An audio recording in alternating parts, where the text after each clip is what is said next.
That's one of the best podcasts ever. Ever. Top 5 dead or alive.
Welcome to Pod Caviar. I'm your host, Tony, in the Ministry of Silly Talks, as usual, with Graham in the building.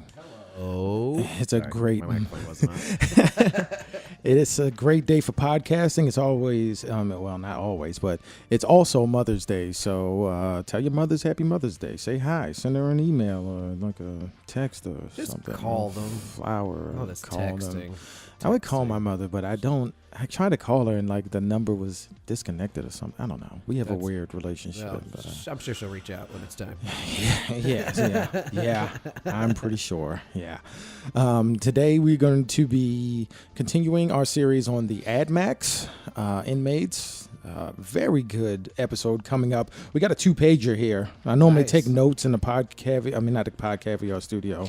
That's being built in the Ministry of Silly Talks. No, I come in here and I write down the notes, and normally they all fit on one page. But this guy's a 2-pager. So. Yeah, it sounds like quite a guy.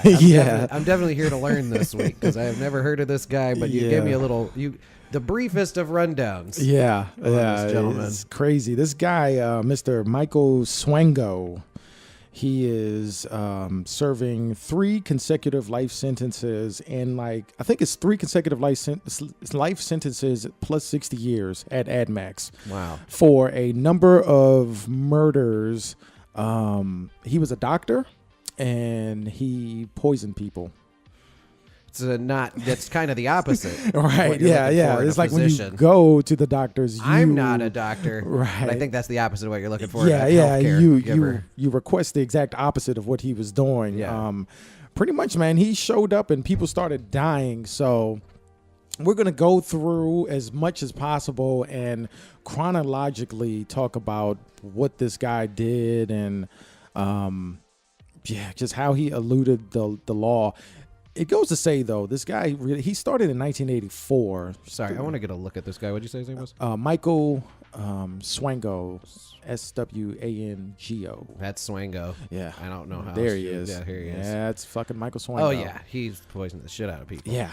You look at him He's got the fucking, you know what they say? I got this from last podcast on the left when they were talking about Jim Jones. Mm-hmm. When they started wearing those tinted sunglasses indoors, some shit has they got gone some down. shit in their mind. There's some screws are loose in their head. And sure as shit, Michael Swango, if you Google him, you got the fucking pictures with the tinted sunglasses on. Yeah. So 3 consecutive life sentences. Damn, I misspelled the shit out of that one. Yeah, that's all right. You got there. Yeah, I got it. I would like to, though, because this seems to be a common theme, and I know it's a bit hacky, so we don't have to stick on it for too long, but I have always enjoyed how in America we give people many, many life sentences. Yeah. You know what I mean? And I understand that it's sort of ceremonial, and it's like, it's a way of describing the punishment they received. Yeah. There's a legal reason behind it too. Right. So see, but I felt like is life without parole not sufficient, or is there some sort of sentencing guideline where he would be required parole unless you piled on the life sentences. I believe it's the severity of the crime, the state that it was committed in, whether it's federal or state. There's a lot of things that go into it. Okay. Most of the time when you hear people get like 10 life sentences, everybody's like, well, you only got one life. Yeah. Well, it's because of 10 different, you got life for each count that you were tried and found guilty of.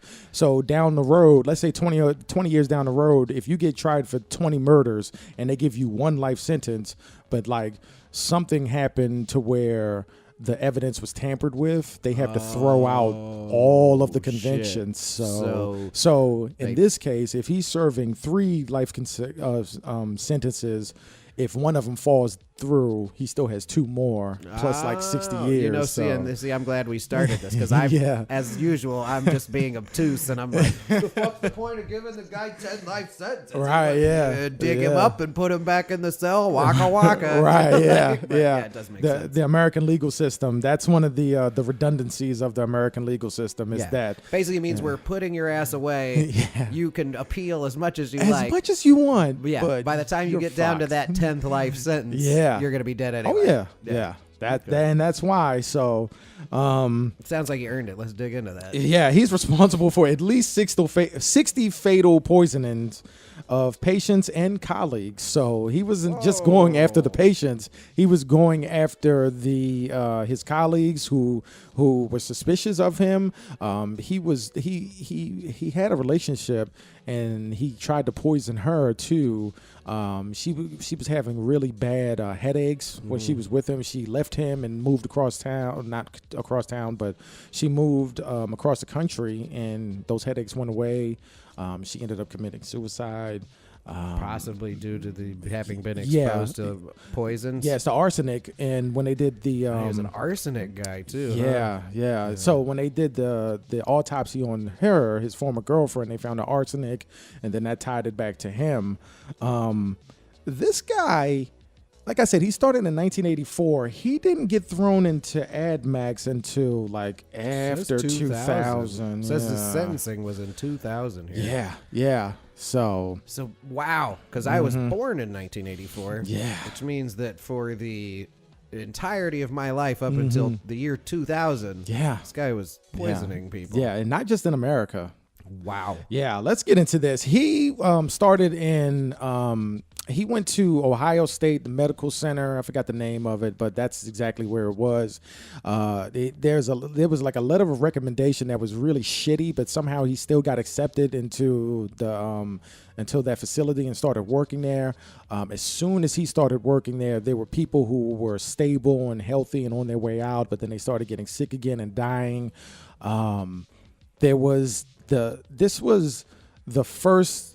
This is very important because he started at the Ohio State Medical Facility. The people started dying. His colleagues saw Mr. Swango either injecting people or giving them weird things, and they reported him back then, but those reports were essentially thrown away, and they were told that you're just being paranoid. This guy's a doctor. They literally ignored him. Now, keep that in the back of your mind because that's going to come up later on. Let's see. It was described as he showed up and people started dying with alarming frequency. Yeah. Really weird. He showed up, they started getting sick, dying. He was reported. They were told, no, you're just being paranoid. He's a doctor, blah, blah, blah. He continued doing this poisoning in just horrifyingly fashion. He got arrested in he finally got arrested in 1984, but he served only 5 years. This is for poisoning in 1984. He only served 5 years as a physician. Who poisoned people. You know, not to walk back too far, but I guess before he ended up with his surgical internship at Ohio State University, when he went to school, and for some reason, a lot of people in ADMAX spend time in Illinois. I was going to say that. You're gonna have to keep this in mind. Yeah. Not surprisingly, but a lot of them spend time in Illinois. And I guess when he was at SIU, he worked as an EMT. And it even mentions here on his Wikipedia page, although no one thought much of it at the time, many of Swango's assigned patients ended up coding or suffering life-threatening emergencies, with at least 5 of them dying. Yeah. And I'm sure that's one of those hindsight things too. And it even mentions here that he got into this internship at Ohio State University, despite the fact that the dean from SIU wrote a letter that was like, I don't like this guy. Yeah, and that's what I'm saying. Like, his letter of recommendation was subpar, but yet they still accepted him. So if you're in Ohio, just 443-747-1417. If you know about this guy, or if you have some sort of weird medical story from Ohio, if you know about any doctor who's poisoning people, right? Yeah, don't call. I mean, call us. Yeah, but also call the FBI. The FBI, please. But us first. But please give us a scoop first. We want to break that story. Yeah, you get a T-shirt out of the deal. Oh yeah, you will. Sure. Definitely. You break a national news story on either one of our podcasts. Yeah. You're getting fucking shirts. You're getting hooked up. No, you're getting a fucking loot box. And I'm talking shirts. Oh, yeah. Business cards, all that we'll shit. get things made for you. We'll sign Frisbees, them. hats. All that shit. I'll come to your house. Yeah. Do a fucking podcast in your living room. No, I'm just kidding. Sorry. We were going the wrong way with that. We're trying to reward people here. Yeah. So he did his 5 years after being arrested in '84. Poison the fuck out of one of these listeners. Right. Yeah. Yeah, we'll bring the arsenic. No, that's sorry. After he was finally convicted the first time, people in Ohio was like, maybe you should go back and really understand that y'all fucked up. And they were like, well, maybe we fucked up, maybe we didn't. Even though this, and then it took them 10 years to finally be like, we fucked up. Damn, we fucked that all up. We should probably have. And then, they said that, okay, well, it was one of those things. Well, yeah, okay, maybe we did fuck up, but you complained to us. You should have went to the cops. No, so, interesting. Yeah. It's one of those things. They're also just trying to, do a little due diligence there. Yeah. I mean, come on. I would think that any hospital, any medical center, there's always going to be something set up to where if you see a doctor doing something stupid, swiping pills, killing people, poisoning. It even says here, though, that after he got out in '84, he falsified documents and lied about his conviction. Bro, because that's what I was hoping we were getting to. How the fuck we were. He gets out, he does 5 years for poisoning people. Yeah. Wow.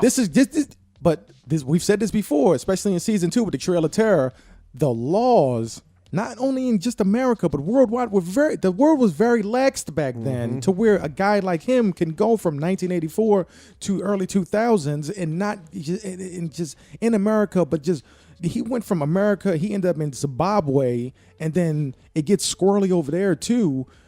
And people just like, well, I see you. Just flipping through. Everything looks good. I mean, I see you did some time in prison. What happened there? And apparently he was like, oh, no, I had a misdemeanor for getting a fight at work. Yeah, what he did was he took a fact sheet from the Illinois Department of Corrections. Yeah, the Illinois Department of Corrections. IDOC, always banging up. Yeah. And he managed to forge that document to where his conviction was turned into a misdemeanor for assault, blah, blah, blah. It's one of those things where we got to a fight. I was a different person back then. Blah blah blah, and then they're like, "Well, okay, you're hired." And then I guess that hiring process involves you get to bring your own paperwork in. Yeah, and that's exactly what it was. Send off for it. He didn't really get caught up until he got out in '92. He changed his name and forged documents to be eligible for work in '92. So, after that, he was working at another facility in America, and then he ended up at the Veterans Administration, and where people ended up dying there too, veterans. Which, if you've heard any past podcasts, you already know how we feel about the Veterans Administration, and hiring doctors that kill people is kind of sort of what they do. Yeah, I was gonna say, if you really wanted to hide your crimes and you were, Yeah. I mean, they could probably know, and they'd be like, well, we'll let it go for a little bit longer. Because you seen this backlog? They might have started throwing files in his direction. Oh, like, yeah. This guy is having he's a little, he's a little unstable. This guy over here, he went to his congressman, so we're gonna, we're gonna you know what to do. We're not gonna tell you what to do, but you know what to do. Yeah, that guy called up here last week. Right, yeah. Look, we canceled this guy's appointment without telling him, and he can't get another one for 8 months. And then when he comes back, he's got to re-enroll in the system. He's probably going to be pretty upset. That's exactly that shit how is embarrassing to us. Yeah. So good. It's we're making light of the situation, but it's legitimately how it is with the VA. And this is 2019 times. This was the same way back in 1992 where Mr. Swango was there, like taking care of business the wrong way. He didn't really get caught up again until he tried to join the American Medical Association. They did a more thorough background check, and then that's when they found out that he changed his name and that he had previous convictions, and then he got fired again. So he got fired again in 1994. He fled to Zimbabwe with forged documents. He was in Zimbabwe. He was doing the same thing over and over again. I know we kind of yada-ing this story, but this was his cycle. You know, he started in Chicago. He went to Ohio. Then he ended up in the Veterans Administration, working for them in New York. And then he would get caught. He went to jail. He would get out of jail. He forged his name, changed his name, forged documents. Ended up getting fired because the AMA caught him. He went to Zimbabwe. He killed people there. The audacity, too. I mean, this guy's clearly a serial killer. Yeah. You know what I mean? And he just has a very specific MO in which he operates. Because the audacity for him to have all this dangling around in his past, try to join the AMA, assuming they wouldn't do, or they would just they'd take the documents you brought them. They're like, here's the piece of paper that says I'm great, and it's like written in crayon, and it's like he's great. A lot of these serial killers, Ted Bundy is really hot right now because they have the special on Netflix now that they've been doing, and then the movie with Zac Efron. But he was the same way. He was so confident in himself and so delusional that he was his own lawyer. Like he represented himself. That shit is so horrifying. And have you seen the footage of it? Yes, I've seen the footage. I didn't watch the Bundy documentary because actually it was funny because like a few months before that I had went down the serial killer rabbit hole and I had no further appetite for Mr. Bundy. When that thing dropped on Netflix, I was like, they don't have anything I haven't seen. They probably have a bunch of shit I've already seen that I wish I didn't see the first time. Yeah. But you know what I mean? It's so weird, man. And I think that I was thinking about it, not season 4, but season 5 we'll probably do serial killers. Season 4, I want to go back to conspiracy and aliens and shit. Okay, that shit is fun. This shit is depressing. This shit has started to get dark. I'm not gonna lie. Dark like a motherfucker. Like dark. Holy shit. I thought it would be kind of fun. Even season 2 when we did the Trail of Terror, it's like, okay, these guys are terrorists, but we can put our spin on there. But man, these guys are like, this shit is dark. Yeah, and it's always every one of these guys' stories is like, this person, other than like the political prisoners, like the gang leaders and stuff, like most of these guys, it's like, this guy operated in dark secrecy for a long time before they ended up in there. Yeah, it's more like they put you in there for embarrassing them. Yeah, and we've said that before. Right. I mean, that's what it is. That's how it was with what's his name? The fucking lawyer that was in there and shit. Yeah. Like, you got thrown in there because you embarrassed the shit out of the government. Yeah, you embarrassed the law enforcement. You embarrassed the judicial branch like that. Yeah. That's where they put you. Yeah. Let's see. What is it? He was in Zimbabwe.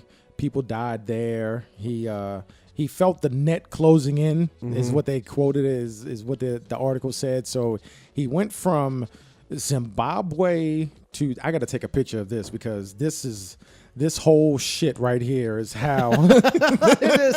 Yeah, Tony. For those of you, zigzag line. You can't see it, but Tony has notes like bullet points, but there's like zigzag lines between. I'm gonna take a picture of this and put it on the pod Caviar Instagram page. So if you haven't subscribed there, please do so. pod_Caviar. But he fled Zimbabwe to Zambia and then went to Nambia. He did temp med work in Nambia and then applied for work in Saudi Arabia with forged documents. Jesus. He got accepted. But somehow in between Nambia and Saudi Arabia, he ended up coming back to America. While he was gone, the VA and FBI got their shit together. It's literally what I wrote, and that's what they did. That's important. Yeah, they got their shit together, and the FBI caught him at O'Hare Airport, and they arrested him, and he got thrown in prison, and then that's the end. That's the end of the story. Yeah. Except it's not the end of the story. Nice. He only got 3.5 years. What? Yes, man. Yeah, I heard in an interview when they asked him how he did that. He said, That's an old penitentiary trick.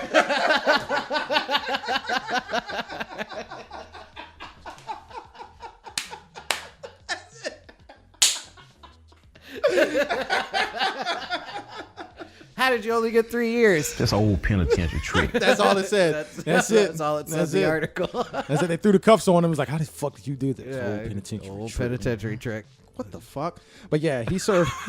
He did 3.5 years. Y'all quit playing. Quit playing.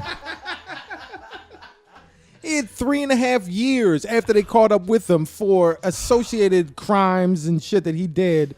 But while he was serving his 3.5 years, 3.5 years. yeah, they the government, the American government, the government of Zimbabwe, the FBI, the VA, they went and exhumed people that was under him. They did all that. Okay. They finally got the whole list of charges together. They finally put a big case together, and then he was he almost got out of the 3.5 years. Like they fucking See, he that's was where I thought almost that at was the gonna end. end. Like, yeah. oh, he got back out. I mean, it was almost to the point of He him was walking working out at of the a Pizza prison. Hut, poisoning people. Right, yeah. And then they charged him finally, and then he got tried, and then that's when they sent him to ADMAX, and that really is the end. That's where he's at now. But this whole story is really weird. It's like, how did you let this guy go from 1984 until the early 2000s, and then you just now putting him in prison for with 3 life? Yeah. He poisoned over 60 people. You only gave him 3 consecutive life sentences. Okay, cool. He's not going to get out. But what are you doing to the 60 people that he killed that Yeah. you know of? What are you doing to the people that he killed in Zimbabwe and the people that he made sick? And it's arsenic. Like, you can't just, it's a guy with arsenic. He's giving you arsenic. The girl that he was with, he fucked her up so bad she ended up committing suicide. They found arsenic all throughout her, in her body and her hair. He rented a room for like one woman, and then she got violently ill because he made a meal for her. I mean, this guy is sick to where he poisoned and killed people. Like, it was just like he just went to work. It's almost like you wake up in the morning, you brush your teeth. He woke up and it was like, who am I going to kill today? I can kill 5 people today. Maybe I can kill 3. Maybe it's 1. Well, maybe this person that I'm renting a room from is being nice to me, and I'm making them a meal. I'm going to grab some arsenic and just put it in mix there. a little bit in there. It's unbelievable the amount of almost shit. Like, I always serial think, killers are just. I always think it's people weird. that poison people are almost like, I don't know if you ever dealt with people like this. I've only ever dealt with women like this because, I'm not a woman, so I don't have intimate relationships with men. But I'm sure it exists on the other side of the spectrum. Yeah. But, like, I've had experiences with women before where, like, they would do something awful, and then their excuse would be like, their rationale essentially comes down to like, well, you shouldn't have trusted me. And I'm like, I feel yeah. like when you're talking about like sociopaths, that like, in some respects, especially people who poison people, they're just like punishing people for trusting them. Yeah. You know what I mean? Yeah. Like, A lot of I'll times show it is. you. It is. Yeah. Yeah. And if you and this theme will go for a majority of serial killers. To me, there's serial killers, and then there's spree killers, which is 2 different things. But people will go on a spree, like the guy who killed Versace. That was he was a spree killer, Yeah, Exactly. exactly. But serial killers, they have a method, and they repeat it, and then they're more than times than not, they're charismatic people. There's some that are just creepy, but a lot of these got like they find somewhere to hide. Yeah, the BTK killer. That guy he was just a normal guy, That but he guy killed still people. keeps me up at night. Yeah, it's so. Listen weird. to the BTK killer's testimony is up there in the most chilling things I've ever heard, because he was much different than Bundy in that, like, when he got caught, he was like, it was never about ego for him. He was just legitimately like and they caught him, and he was like, okay, here's what happened. Yeah. Yeah. And I went in, I tied him up. This guy tried to escape the one time, and I shot the back of his head off. He fell down outside. Yeah. The neighbors came out and looked, and I waited till they went back inside, and I drug his body back in. Nobody ever said anything. Yeah. You know what I mean? Yeah. Like, oh, this victim ran down the street. Nobody was paying attention. Right. It's crazy. It's unbelievable. I know that, like, serial killer podcasts and shit like that are popular, but I can't be part of one. No.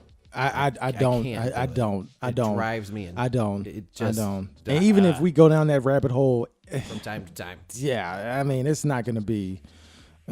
It's wild, man, and Yeah. Because on the surface, this guy's story looks like someone who was in Ad Max where they're like, oh, this guy committed these like serial crimes or whatever. But like this guy probably should have just like been put in, I don't know, like the California Corrections Department somewhere in like a real accessible general population. Yeah. Yeah. You know what I mean? Yeah. If you're not going to execute definitely, the man, definitely. you can even just slide And him then in there. even if I mean this is a guy who should have been at him. fucking Abu Ghraib or fucking Guantanamo Bay. Yeah. You know? I mean, they caught him. They fucking let him go. They caught him again. They let him go. And then when they caught him for the 3.5 years near the end, that was for like forging documents and lying on his federal application to work for the VA. That's what he got the 3.5 years for.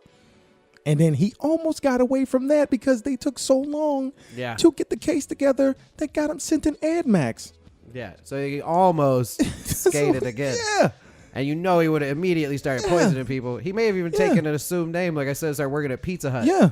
And then been And there's doing been that shit. pizzas delivered to your house. And then, dude, we would have been doing this podcast of this Michael Swango, whatever the fuck his name is. What's his name? Swango, yeah, Mr. Swango, who is at large instead of being an Ad Max, you know, and it would have been a side story to the podcast. It's crazy how laxed everybody was back then. And it's so scary too because these people are clearly just a kind of people. Yeah. You know what I mean? There just clearly are some humans' brains that compulse them to be this kind of person, and it's always scary, like you said, where you feel like you're like, why didn't somebody catch this guy sooner? Well, how many of those guys are out there right now? Yeah. No, I'm fucking scaring myself. No, there's a statistic out there that says at least like what 1% of the population or 10%. Like if you get a set number of people together, like a set percentage of those people are serial killers or have the traits and the ability to be a serial killer. Yeah, well, and there's And that it's crazy. there's something about the statistic of serial killers on the highway. Oh shit, yeah, man. Yeah, you could just. The more you look into it, the crazier it gets, and it's just, it took so long for the government to actually get after this guy. In 1984, this should have been the end of the story. Like, hey man, this guy was Michael Swango. He's in Ad Max. He was poisoning people in 1984 in Ohio. He was a doctor. They caught him in 84. And then they sent him to Ad Max for Here's life. an 8-minute podcast on the fucking FBI's website. Oh shit! About the Violent Criminal Apprehension Program and local law enforcement to initiate the Highway Serial Killings Initiative, analyzing a pattern of murders of prostitutes. Yeah. So this is basically an entire division of the FBI attempting to draw connections between, and this is just murders of prostitutes. Yeah, well, this is like the easiest place for them to start because obviously serial killers, a lot of them, that's where they begin. Well, and a lot of times stories, it's women who are willing to get in the car there's with them. prostitution, there's the sex trafficking, and there are so many people in America that get born but don't have social security numbers. That means they're undocumented citizens of America because they're born within this country, so they're not like illegal immigrants. They're just here, and so they get killed. There are so many victims of serial killers that are never identified because they're never reported missing.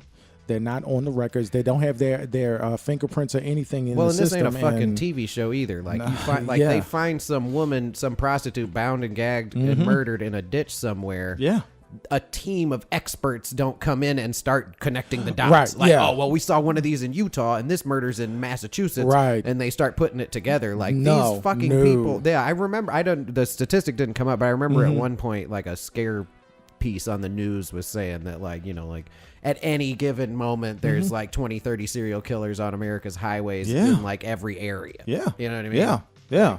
That means there's people that are serial killers that will never get caught. Never. And these are probably like truck drivers. These could be random family dudes that will just go on a trip or do something. I mean, if you ride on the highway at night, you go to a truck stop, you go to anywhere, you can find prostitutes. Yeah. And then they'll get in the truck and you're riding down the street. who knows what they're gonna? You could do whatever you want. They're just off and the it's just, grid. Yeah, they're off the grid. Yeah. It's scary. It is absolutely. You know to what? say nothing of you all don't the even people have who to be just a get prostitute. kidnapped and disappeared. Yeah, that's what I'm saying. You You know don't what even I'm have to be a saying? prostitute because there's been plenty of times where I've been on the road and I've stopped in the middle of the night at a fucking rest stop and there's been some crazy shit going on and I'm just like, well, fuck this. No, I'm good. I'm gone. And it's wild. This country is huge. There's a lot of rural areas. So well, and if you have a car that will make it down the road, you can traverse this country. Yeah. Especially if you're an insane person who doesn't sleep, you can go long distances in a Hell very yeah. short period of time. Yeah. In a car. Oh yeah. You know what I mean? Yeah. Yeah. And all of that is unbelievable. So listen, if you're hearing this right now, never leave your house. Just don't travel. Don't ever go Don't outside. Don't Never go go anywhere. anywhere. Just stay in the house and listen to podcasts. Listen to podcasts. Listen to Pod Caviar. Listen to 1 Gram Army. And that's it. Don't ever get information from anyone else. Don't trust anybody else. No. Just stay in your house. Just stay in your house. That's all you need. Put your Okay? tinfoil hats on. Yeah. You can get all your groceries and everything delivered. Yep. They'll come right to your door. Dude, you can't even fucking trust those guys. No. That's crazy No. too. Because how about all these guys who drive like Lyft and Uber and shit, and they sexually assault people? Yeah. No, there's a guy that was arrested recently who just showed up and he was impersonating an Uber driver and he took the girl and raped her. I think he raped her, but he killed her and he just dumped her body. Yep. That happens a lot. Sometimes it's like Uber and Lyft drivers, and it's them, and they sexually assault somebody. Yeah. And like, what sort of compulsion do you have? They have Right. all your information. Yeah. They have a picture of your face, like Right. all the date. Right. You're like literally everyone's being tracked the whole way through this whole incident. They got your car, they got the license, your VIN, all that Yeah, shit. they man. know who It's you like, are. They know who you are. So what are you doing this for? You're gonna get caught. Yeah. Yes. Some people have it's this like weird. compulsion to be It's awful. weird. It's fucking Michael Swango is one of those guys. Oh, Yeah. jeez. Yeah. The last time he went to prison, they were like, "Hey, man, don't let him do anything dealing with medical Of course people not. or food." No. Yeah. And it's like, what? Yeah, I'm assuming he's Like, in one why of is those. he only in here for 3.5 years then? If you don't want to, Right. that seems kind of serious. Yeah. What are we supposed to do with this guy? I'm like, yeah, man, you got this new They're like, prisoner here. Yeah, He's in here for forging documents, but maybe just give him the Hannibal Lecter thing, like put him in the straitjacket with the thing on his I'm mouth. like, okay, so forging documents. All right, we're gonna put him in genuine population. Like, I Yeah. wouldn't, Yeah. I wouldn't do that with this guy. You know, I would keep him away from It food says here, preparation. yeah, it says here he used to be a physician. Maybe we just put him in the medical ward. Yeah, yeah. You know, let him I'm do like, his good time there. I wouldn't, I I wouldn't do that. Nope. Nah. But yeah, Michael Swango serving 3 consecutive life sentences at ADMAX. Started in 1984. He's responsible for at least 60 fatal poisonings of patients and colleagues. This guy spanned from America to Zimbabwe to Zambia, Nambia, and back to America. From Chicago to Ohio to New York. To the cradle of motherfucking civilization. Right, yeah. Jesus Christ. Golly. I wonder if that's why he went to Africa, because he was like trying to strike at the heart of I have no humanity. fucking clue, man. This guy's yeah. a proper piece of shit. Super villain. Yeah. Like a motherfucker. That's right. Golly. I don't know, man. Did you see anything that said a motive or anything? I doubt Let's there's anything see. of that nature. That's- I think probably you just. know, like Michael Swango motive. Let's see here. Michael Swango motive. I have a. What did you do it? Doctor killed to feel a thrill. Okay, here's the news article from the New York Alright. Times in the year Alright, here we go. 2000. Question was why. And then prosecutors offers 5 scrawled pages from the killer's spiral-bound dictionary as the motive. Or diary, sorry. It seems that Michael J. Swango, a former doctor, killed for the pure joy of watching and smelling death. Oh, God. I feel like this is getting really dark, man. Yeah, this is a Reading- very dark episode. Reading from a notebook confiscated from Mr. Swango when he was arrested in Chicago airport in 1997 on his way to Saudi Arabia, where he had a job in a hospital, prosecutors painted a portrait of a delusional serial killer. The written passages showed that Mr. Swango, 45, was a voracious reader of all manner of macabre thrillers about doctors who thought they had power of the Almighty. Oh, boy. Yeah. In a here we go. small, tight script, Mr. Swango transcribed a passage from what prosecutors said was, quote, The Torture Doctor, which they described as an obscure, true-to-life novel published in 1975 about a 19th century doctor who goes on a quiet murder spree and tries to poison his wife with some sort of chloride. I'm assuming that's some kind of poison. Powerful muscle relaxant. Yeah. Quote, he looked at himself in a mirror and he would look at himself in the mirror and tell that he was one of the most powerful and dangerous men in the world. He could feel that he was a god in disguise, the notebook read. So this is like a transcribed piece of that book. Yeah. So I'll keep going. Another of Mr. Swango's favorite books, according to prosecutors, was The Traveler, written by John Katzenbach. One passage that prosecutors contended offered a window into Mr. Swango's mind was, quote, when I kill someone, it's because I want to. It's the only way I have to remind myself that I'm still alive. Wow. Jesus Christ. With the victim's relatives weeping in the rear of the courtroom, Assistant United States Attorney Gary R. Brown read more excerpts from the notebook from what he identified as the text of My Secret Life. Mr. Swango was inspired to copy, quote, I love it. Sweet, husky, close smell of an indoor homicide. That's enough. There's a lot more At some point, you got to stand up in the courtroom and be like, no, we got it. No, Yeah, we get it. You don't have to keep reading. We get it. We got it. Just stop. Jesus. Holy shit. That was a lot. Jeez. Wow. Well, What a piece of shit. yeah. What an absolute piece of shit. Man, I wish I had something fun to play. I really wish I had like a fun way to wrap you up here. It's only 35 minutes. Damn. Shit. Well, yeah, let's find something. Let's see we can here. end this on. Farts. It comes up on YouTube when you type in farts. Some kind of prank. Oh, wait. All right. No. You ever see that one when a guy gets on the elevator and he acts like he's farting? Do that. And he like shits all over the walls. Yeah, That was pretty that good. shit is That was pretty pretty good. good. That's not gonna be very good on audio though. It's not. I just. Oh god. Oh no.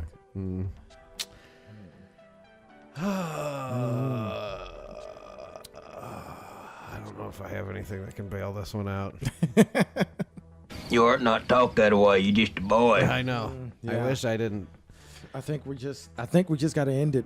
Yeah, Michael mean, Swango, a shit. real solid piece of shit there. Yeah. You Michael know? Swango, the fucking total piece of shit. Maybe we shouldn't do serial killer. Maybe we shouldn't do a whole season of serial killers. I don't want to do a season of serial killers at all. No. If you were thinking that, I don't want I it. was gonna do it in season 5, Oh man. but I was like, no. After like the 3rd episode, I think we're gonna be like, nah, fuck that. Nah. We got to go back to aliens and conspiracies, dude. I mean, back to goddamn. fucking something a little more silly. Some of it, yeah, because I enjoyed the Shit. AdMax thing because a lot of Yeah. these guys are like, you know, in some respects, sort of like weird historical figures Right. and like, you know, pivotal points in American justice. Yeah, they are. This yeah. guy was this just a guy was huge piece of This shit is probably that the low eluded point justice. of this season because from here on out, Yeah. we got. I mean, the season season finale is going to be the Unabomber. We're going to go back into that. I want to So, go back yeah. to that because I, Yeah. you know, If we can score an interview with that guy, somebody on Twitter was saying that. It's like maybe somebody should interview him. Ted I don't know. Kaczynski? Yeah, and I was like, who the fuck can you get to him? I don't know. There's no way. We can't be no. It's not like I can't imagine it's because no one's tried. I'm pretty sure a lot of people have tried. Yeah, Maybe if we can write him a letter though. could do If we get a letter from the from Ted Unabomber. Kaczynski, oh my God, It'd have to be a very poignant letter, though. Yeah. we would have to really spend a lot of time writing it because Oh, I don't yeah. want to just like reach out to yeah, the fucking Unabomber. We can't just be like, hey man, Unabomber power. almost spit beer all over the. I mean, I don't know much about you, but I'd like to find out. I'd like to find out, man. I'd imagine we'd be like, hey, Ted Kaczynski, we know the government is responsible for this shit. Yeah, Tell us your side. you're into this. Yeah. No, I think closing on Ted Kaczynski will be good because there's Yeah. a lot of threads there too. It's It a little is. bit more academic, It a little is. bit more fun to unfurl. Yeah. There's a lot more than just a guy sending out bombs to abortion clinics. Like, no, there was a reason behind his madness. We and it was- did an episode of your podcast Yeah, we about did. the Unabomber. Yeah. And we're going to tighten that shit up Hell the next yeah. go around. Yeah. And I don't know who we're going to do next week. Normally, during the week I picked somebody, and then this week I fucking landed on Michael Swango. Is there anybody in AdMax for like making too much cake or something, or like being some sort of cupcake smuggler? See, I wish, but then it'd be like like so and so bakery, and then he put arsenic in the baker in the cupcakes, and then it's like, oh well, fuck. Like this guy made his fortune on cupcakes, and then he used the money to bomb hospitals. Yeah, and then we're back to square one. Like, God damn it. It was either Michael Swango or one of the fucking Boston Bombers. I don't want those guys. I need at least if you really feel like we got to do the Boston Bombers, I need like a. We don't even have to do it. We did Terror. That's why I didn't do the Boston Bombers. I was like, well, we did the fucking the Trail of Terror. So did we talk about the Boston Bombers on the Trail of Terror? No, that was after we stopped at 9/11, but it's the same shit. Yeah, you know. Yeah, we've been down that road. We've done that to ourselves. Yeah. So many times. Yeah. Well, because if you do, I want a break. I want like a. I don't know. Maybe after this, we can find somebody. We go through the list. Maybe there's somebody in AdMax who's in there for something like throwing shit at politicians or something. You know what I mean? I feel like you got to do more extreme shit than that to get in there. We could do an episode on the guy that threw the shoe. He's not in AdMax, but the guy that threw the shoe at George Bush. He actually has a very interesting story. I don't remember his name, but his story is crazy, and he actually took that and rose to prominence because of that as a politician. Wow. Yeah. The guy who actually threw the shoe at George W. Bush. Well, that could be interesting. Well, maybe we'll take a break next week and do that guy. Oh, yeah, we could do that. Because it sounds almost like a redeeming story of some kind. It is. You know what I mean? Guy standing up for what he believes in. Yeah, I mean, that's pretty much what it is. I mean, and it was a shoe. Yeah. That throwing the shoe was symbolic because over there, if you hit the shoe, bottom of your feet is super disrespectful. Yeah. So and I mean, if you lived through that time, who at some point didn't want to throw a shoe? Oh God damn! Yeah. You know what I mean? Yeah. All right. Yeah. Well, you're at 40 minutes. All right. Yeah. And I think we pulled it out here at the end. Yeah, we a did. Little bit. We did. Sorry. And I apologize too if we over emoted, but this isn't fucking a journalistic podcast. No, it's not. No. We're far from NPR. It's a conversation. Even on the low end of journalism, quote unquote, we're not even Vice. We're better than Vice. Yeah. I mean, they keep jacking our shit. Yeah, we can confidently say that we're better than Vice. So. And sometimes when the moral of the story is holy shit. Yeah. Holy shit. Yeah. You're gonna hear it. Yeah. But thank you for listening to this episode of Pod Caviar. It's another great episode. This was one that will stick with us. And next week we're going to talk about the guy who threw the shoe at George Bush as a break from the AdMax series in season 3.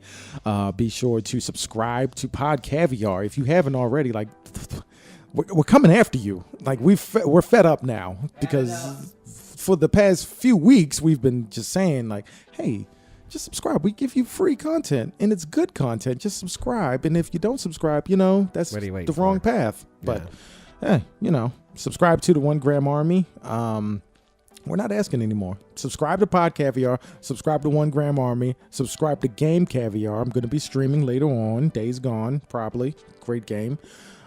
Check out Shirt Caviar. Buy from Shirt Caviar. Buy often from Shirt Caviar. These aren't requests, folks. Right. And then everything will be fine. Everything will be okay. Yeah, just as long as you know. And once you do all of that, then stay current and keep supporting. And that's it. That's it.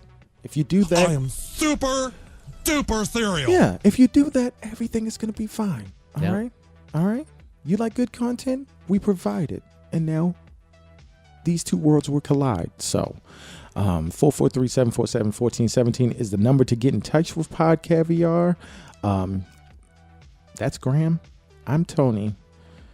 And we're out.